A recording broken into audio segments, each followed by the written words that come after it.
Due South, written by Evan R. Schullery. Fade in, exterior, sky, morning.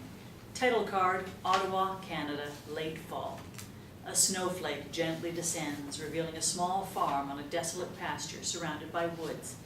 It lands on the snoring cheek of Gus Johnson, a plump baby goose with stubby wings. Gus sleeps in a shallow hole in a field. Several other skinnier goslings rest in a cozy nest. Their slumber is disrupted by a loud whistle. Wake up! Everybody up! It's time to fly! Al, a stiff daddy goose, waddles around the nest. Your days of being gravity prisoners are over, hosers. The goslings yawn and stretch their wings and necks. Gus continues to snore. Fran, a frazzled mother goose with patchy feathers, sleepily approaches Al. Al, isn't it a little early for this? Early, Fran? Snow is falling and the goslings are barely old enough to waddle. Don't you dare talk to me about bad timing. Al waves his wings for his kids to line up in the field. Let's see. Alfred, Bruce, Charity, Dennis, Emma, Frank. Who's missing? Who do you think? Al waddles over to the nest and falls into a hole. Dang it, not again. The goslings chuckle. Al pulls himself out, then waddles over to Gus and whistles loudly in his ear. Oh, I'll do it tomorrow. Al nips him in the rear. Ow! Line up, Canuck, and quit your digging. Holes are for moles. Gus clumsily waddles over. Alfred trips him. The goslings snicker. Mommy, Alfred tripped me. Then he called me a fat, feather-dusting freakazoid. Alfred! I did not! Gus hides behind Fran and sticks his little tongue out. Quit your honking. All beaks up here. What I'm about to teach you has been passed down for generations, so listen up. Al marches back and forth in front of his brood like a general giving a pre-battle speech. We Johnsons are a proud Canadian family who have been around for generations. We represent the finest our country has to offer. Gus puts his stubby wing over his beak and makes a fart noise. We love our homeland, the pastures, trees, wildlife, and of course, the curling and the hockey. Unfortunately, Canada freezes in the winter, and our lives might be in serious jeopardy if we stay here. We must migrate south to the warmer plot of land where they have no respect for universal health care. I'm hungry. I'll get you breakfast in a minute, sweetheart. Feathers float off of a stressed Fran. The Johnsons have never missed a season of migration, and we have always hit our mark. This can be attributed to the instinct buried deep inside each one of us.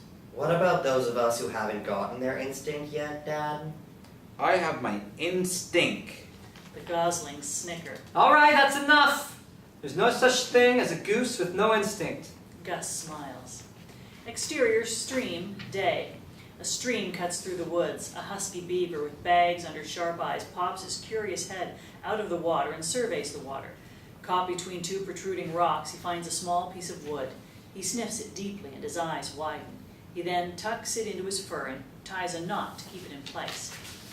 Exterior field, day. Al inspects the gosling's wingspans. Gus sticks his fat chest out and extends his wings as far as they can go, which isn't far at all. Al skips past him. Fran waddles over to him as he begins to sob. Fran routinely puts her wing in front of Gus as he honks his beak into it. Al shakes his head. Later, Al leads the waddling goslings in a V formation on the ground. I want to be the leader. Focus, Garrett. If you can't waddle it, you can't fly it. This formation reduces wind resistance and allows us to keep an eye on each other. Gus sucks wind, then tips over and is left behind. All right, let's take a quick break. The goslings head back to the nest. Gus wheezes. Just relax for a minute. I can do it, Coach. No, you can't. You haven't been able to do one thing I've taught you correctly. Tears well up in Gus's eyes. You're out of shape, slow, and your wings aren't even proportional to your body, for duck's sake. I think we need to face reality here, son. Nature wasn't kind to you. Gus clenches his face in anger. He turns and waddles through the field. Where are you going? I'm waddling away, and I'm never coming back. Gus waddles next to one of his holes and sits by himself. He quickly erases his tears with his little wing. Exterior woods, day. Carl, a mangy squirrel with bug eyes, kneels in front of a cute porcupine with long eyelashes. I can change, Pokey. Stop calling me that. I'll bathe more than once a year, and when I do, it won't just be in that puddle of gutter water where these mice go number one. You're repulsive. Thanks. It's over. She turns and starts off. Carl starts after her. Pokey! then gets whacked with Beaver's tail. Ah, What did I tell you about messing around with porcupines? it's impossible, bro. Exactly. Now quit calling me bro and help me find breakfast. Exterior field, day.